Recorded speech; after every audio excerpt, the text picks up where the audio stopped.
Most people would think of a satellite as this enormous thing going around the Earth. Space is getting more commercial, electronics are getting better and cheaper. NASA Ames, there's all these massive facilities here, and now we've got like this team of guys in this lab who are working on these tiny DIY satellites. CubeSats are extremely simple satellites, and they're pretty standard, so that they're very easy to integrate inside rockets.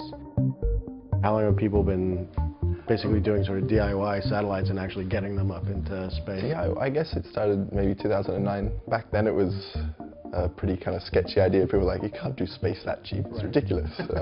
A big entity like NASA saying that you can do something cheaply is a big statement. This organization that has sent so much stuff into space, and then they're saying, hey, we've actually done something really cheaply here that you can do out of a garage. We have commercial companies going up to space, not like SpaceX and Orbital. So how do you guys get a ride on these? Because you've got sort of this little... Yeah, so I guess we hitchhike would be the best term to use. Because we are doing technology demonstrations, it's not really a big deal for us to get into a 300 or a 500 kilometer orbit. The standard definition of a CubeSat is a cube of 10 centimeters, so you have 10 by 10 by 10, $3,500 in pieces.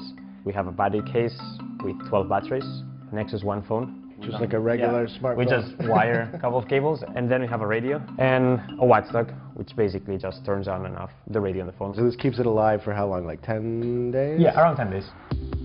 You've got essentially what would have been like a mainframe computer 40 years ago. These phones are extremely powerful. Like, one of these phones is more powerful than the software that was carrying Curiosity.